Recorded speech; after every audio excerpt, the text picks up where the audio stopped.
Hello my dear student, स्वागत है आज आपके अपने YouTube channel JMS tuition centre में। मैं पंडित रमेश कुमार आज के इस वीडियो में लेकर आ रहा हूं आप लोगों के लिए क्लास 10th का हिस्ट्री का चैप्टर 3 10वीं कक्षा का 3 पाठ, जिस पाठ का नाम है हिंद चीन में राष्ट्रवादी आंदोलन। पाठ का क्या नाम है? तो पाठ का नाम है हिंद चीन में राष्ट्रवादी आंदोलन। इस पाठ से 20 VBI ऑब्जेक्टिव प्रश्न जो बोर्ड एग्जाम 2024 के लिए बहुत ही महत्वपूर्ण प्रश्न है। इस वीडियो को आप देख लेंगे तो हिस्ट्री में से जो 3 पार्ट है, इस पार्ट से जो भी ऑब्जेक्टिव प्रश्न पूछेगा उसमें से आपका इस साल परीक्षा में एक भी प्रश्न नहीं छूटेगा। तो चलिए हम इस वीडियो में देखते हैं कि कौन ऐसा ऑब्जेक्टिव प्रश्न है जो सबसे ज्यादा जरूरी है। तो ठीक है, स्टार्ट करते हैं इस हिस्ट्री का चैप्टर 3 का 1 नंबर ऑब्जेक्टिव प्रश्न। यह है 1 नंबर प्रश्न। 1 नंबर प्रश्न क्या कह रहा है? 1 नंबर प्रश्न है कि हिंद चीन पहुंचने वाले प्रथम व्यापारी कौन थे। 1 नंबर प्रश्न बहुत ही महत्वपूर्ण VBI प्रश्न है कि हिंद चीन पहुंचने वाले प्रथम व्यापारी कौन थे। वह व्यापारी कौन थे, कहां क्रम थे? तो वह पुर्तगाली थे। क्या हो जाएगा आपका? C नंबर, पुर्तगाली। ठीक है, हिंद चीन पहुंचने वाले प्रथम व्यापारी कौन थे? तो वो पुर्तगाली थे। ठीक है। 2 नंबर, हिंद चीन में कोलोन किन्हें कहा जाता था। अगला प्रश्न क्या है कि हिंद चीन में कोलोन किन्हें कहा जाता था। तो हिंद चीन में कोलोन फ्रांसीसियों को कहा जाता था, यानी आपका प्यारा सा आंसर C नंबर हो जाएगा। ठीक है, चलिए 3 नंबर देखते हैं। 3 नंबर प्रश्न है अंकोर वाट के मंदिर का निर्माण किस शासक के द्वारा करवाया गया था। अगला प्रश्न आपका क्या है 3 नंबर कि अंकोर वाट का मंदिर का निर्माण, अंकोर वाट के मंदिर का निर्माण किस शासक के द्वारा करवाया गया था। तो वहां करवाया गया था सूर्यवर्मन द्वितीय के द्वारा। क्या कराया, किसके द्वारा कराया गया था? सूर्यवर्मन द्वितीय के द्वारा कराया गया था। फिर आपका A नंबर सही हो जाएगा। ठीक है। 3 अंकोर वाट का मंदिर कहाँ स्थित है। अगला प्रश्न क्या है कि अंकोर वाट का मंदिर कहाँ स्थित है। तो अंकोर वाट का मंदिर जो है वह कंबोडिया में स्थित है। क्या है? C number. ठीक है, चलिए अंकोर वाट का मंदिर कहाँ स्थित है? अंकोर वाट का मंदिर कंबोडिया में स्थित है।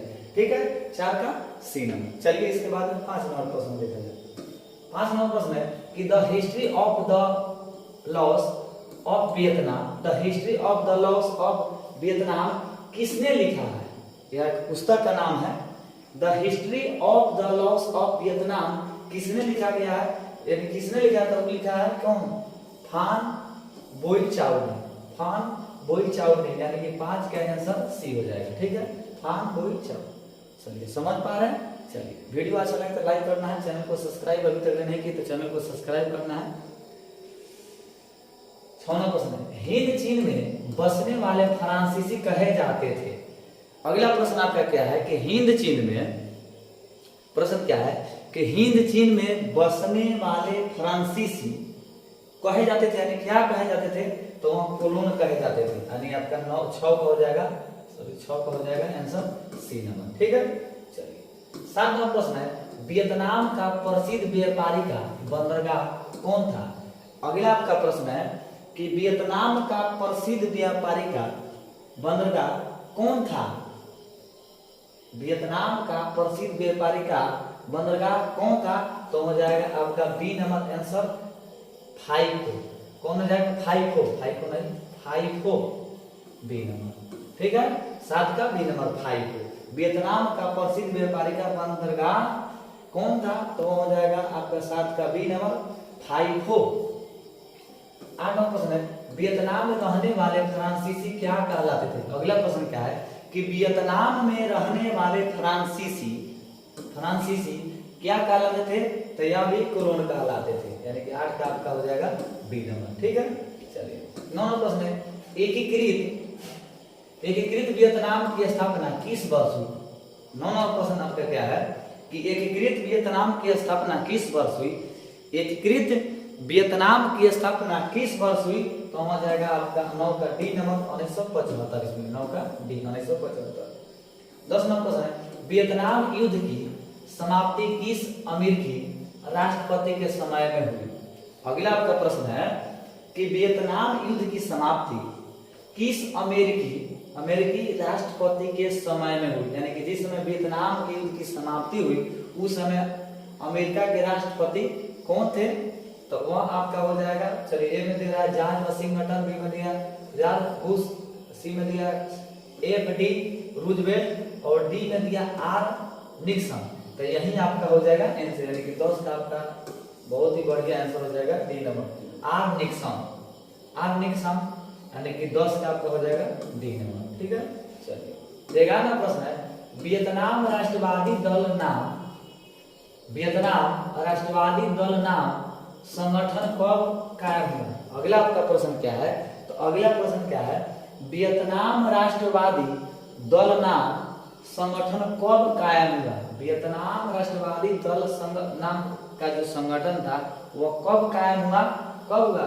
तो वह होगा आपका ए नंबर 1914 में। क्या होगा? 1914। ठीक है,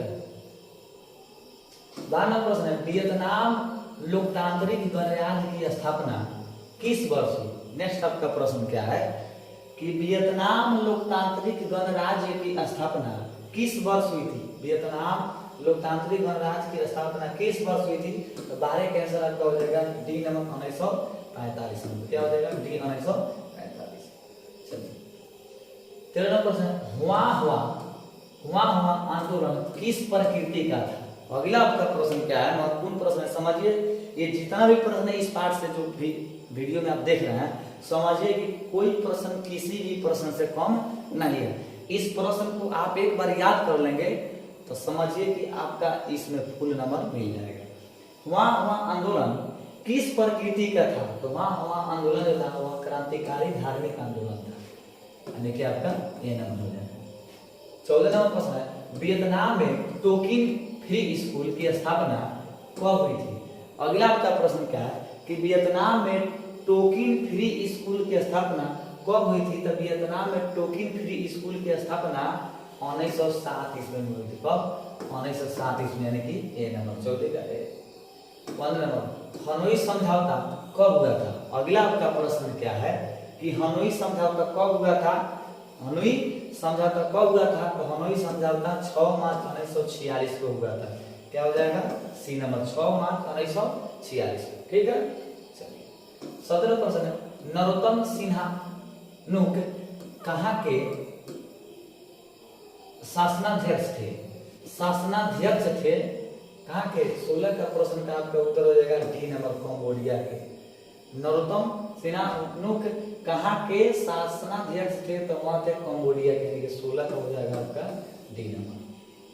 17वां प्रश्न है, Dien Bien Phu के युद्ध में किसकी हार हुई? अगला आपका प्रश्न क्या कर रहा है कि Dien Bien Phu के युद्ध में किसकी हार हुई? तो यहाँ जो है 17 का सी हो जाएगा। क्या हो जाएगा? फ्रांस की। किसकी हार हुई? तो फ्रांस की। 18वां प्रश्न है कि हो ची मिन का शाब्दिक अर्थ है? अगला आपका प्रश्न क्या है कि हो ची मिन का शाब्दिक अर्थ क्या है? तो हो ची मिन का शाब्दिक अर्थ है ए नंबर पथ प्रदर्शक। ए नंबर 18 का ए नंबर पथ प्रदर्शक। चलिए 19वां प्रश्न है, कंबोडिया को स्वतंत्र राज्य की मान्यता कब प्राप्त हुई? अगला आपका प्रश्न क्या है 19 नंबर कि कंबोडिया को स्वतंत्र राज्य की मान्यता कब प्राप्त हुई? तो कंबोडिया को जो स्वतंत्र राज्य की मान्यता जो प्राप्त हुई वो कौन सन चल रहा था? तो वहां चल रहा था 1954, यानी कि 1954 में। 19 का डी नंबर। कंबोडिया को स्वतंत्र राज्य की मान्यता 1954 ईस्वी में प्राप्त हुई, यानी कि 19 का डी नंबर। 20 नंबर है, जेनेवा समझौता किस वर्ष हुआ था? अगला आपका प्रश्न क्या है कि जेनेवा समझौता किस वर्ष हुआ था? तो जेनेवा जो समझौता था वो 1954 ईस्वी, यानी कि 20 का आपका 13 से आंसर सी हो जाएगा 1954 में। जेनेवा समझौता किस वर्ष हुआ था? तो जेनेवा समझौता 1954 में हुआ था। चलिए ये तो था क्लास 10th का 10 क्लास का हिस्ट्री का चैप्टर 3 से मात्र 20 VVI ऑब्जेक्टिव प्रश्न।